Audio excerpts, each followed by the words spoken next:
আসসালামু আলাইকুম গাইস, চলে আসলাম সুবর্ণগ্রাম পার্ক অ্যান্ড রেস্টুরেন্টে। বাড়ির পাশে হওয়ায় আসতে খুব ঝামেলা হয়নি। যারা ঢাকা থেকে বা ঢাকার বাইরে থেকে আসতে চান সর্বপ্রথম চলে আসবেন গাউসিয়া বুলতায়। বুলতায় আসার পরে জনপ্রতি 15 থেকে 20 টাকা নেবে গ্রামে। এখন চলে যাবো টিকিট কাউন্টারে, টিকিট দেখিয়ে ভিতরে প্রবেশ করব। আমি এবং আমার খালাতো ভাই টিকিট দেখিয়ে ভিতরে প্রবেশ করব। এখন আমি এবং আমার খালাতো ভাই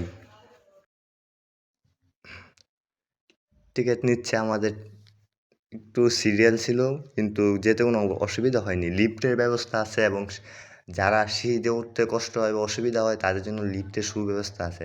এখন আবার ইনডাইরেক্টলি চলে যাব সুবর্ণগ্রামে যে লেকের পাড় আছে। লেকের পাড়টা খুবই অসাধারণ, এক কথায় অসাধারণ। বিকেল টাইমে যারা যাবেন লেকের পাড় থেকে, রোদের জন্য একটু ঝামেলা হয়েছিল, কিন্তু বিকেল টাইমে যারা যাবেন তাদের জন্য খুবই খুবই।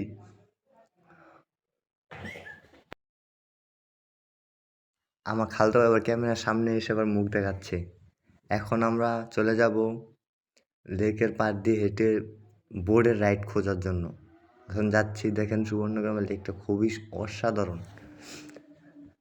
এখন দেখতে পাচ্ছেন আপনারা উপরে সুইমিং পুলের ব্যবস্থা আছে। 300 টাকা করে আপনি প্রায় 4-5 ঘন্টা এখানে সুইমিং করতে পারবেন। এই যে বোট, এই বোট খুঁজতে এখন আমরা যাবো লেকের পাড় দিয়ে বোটের কাউন্টারে।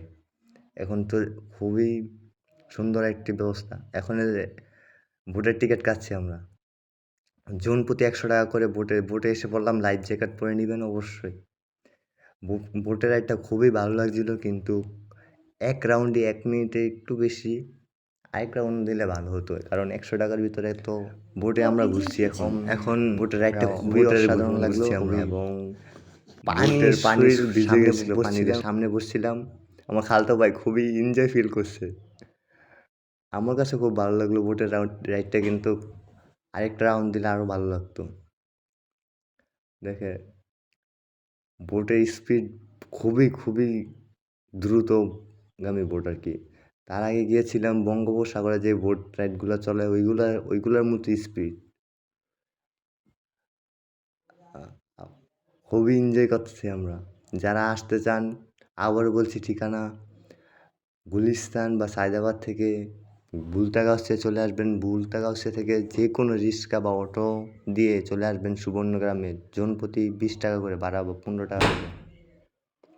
আমরা বোটের রাইডই শেষ করতে পারছি না, সবাই পানি দিয়ে ভিজে যাচ্ছিল। লাইফ জ্যাকেট পরা ছিল দেখে শরীর একটু কম ভিজছিল, কিন্তু পায়ের নিচে মাথার উপর দিয়ে চুল দিয়ে সব পানি ভিজে গেছে। এখন চলে যাব নাগরদোলায়। যার রাইডটা বেশি ভালো লাগেনি, খুবই স্লো ছিল, কিন্তু 100 টাকার ভিতরে আর কি। এখান থেকে আমাদের বুলতাগাউসিয়ার যে ভিউ পয়েন্ট বা আমাদের এলাকার যে ভিউটা আছে, এটা সুন্দর মতো দেখা যায়। এখন আমি ঢুকবো এটার ভিতরে। এখন উপরে আসি, আপনারা দেখতে পাচ্ছেন নাগরদোলার ফুল ভিউটা।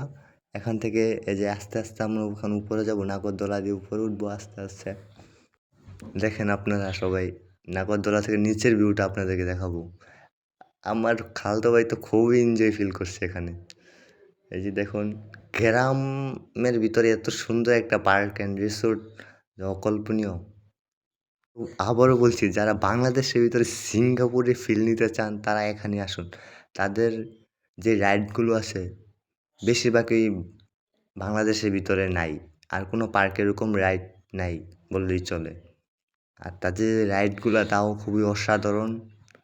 এই যে দেখতে পাচ্ছেন, আমি আপনাদেরকে নিচে দেখাচ্ছি, উপরে দেখাচ্ছি। এই যে উপরে পিছনে বিল্ডিং। এখন আমরা বাসার দিকে রওনা হব ইনশাল্লাহ। আর এটা এখানে হচ্ছে গাড়ি পার্কিং। যারা দূর দূরান্ত থেকে আসতে চান তারা এখানে গাড়ি পার্কিং করে রাখতে পারেন। আমাদের এই ব্লগ এই পর্যন্তই, বিদায় নিচ্ছি।